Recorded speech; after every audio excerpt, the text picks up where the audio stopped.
Live from the KATC TV3 studios, this is Acadiana's News Channel at 10.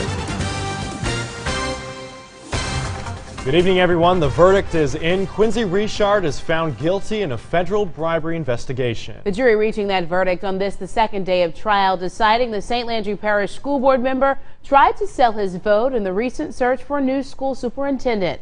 The investigation dates back to June of last year. Then interim superintendent Joseph Casimir went to the feds after Richard and another board member, John Miller, each offered their votes in exchange for cash. After a sting operation, the two were later indicted. Miller pled guilty last month. The jury got the case tonight at around 5:30, and it didn't take too long for them to come back with the guilty verdict. Our Chris Welty was in court. And Chris, how long did they actually deliberate?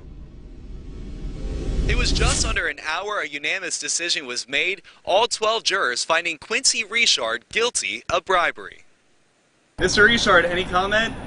Quincy Richard had no comment as he left federal court a convicted man. Do you think any of the testimony from Mr. Casimir or Mr. Miller hurt your case? It was a dramatic 2 days of testimony inside the courthouse.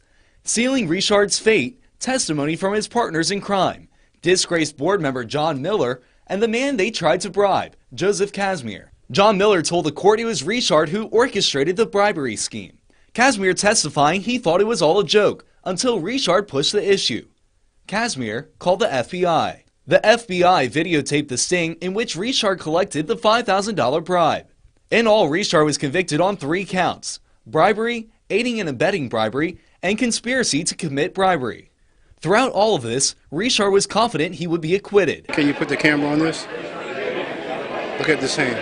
I'm not worried about nothing. The only thing that we're worried about is putting these two matters behind us one at a time. Richard was wrong.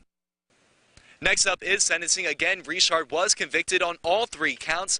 Each of those counts carries 5 to 10 years in prison, as well as hundreds of dollars in fines. So far, no sentencing date has been set.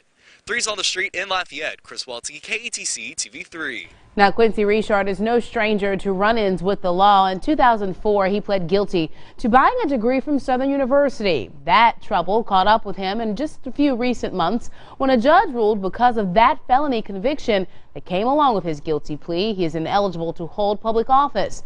Now, that same judge is allowing Richard to keep his seat on the school board while he appeals, but tonight he is a convicted felon once again. Here's Rob's 24-hour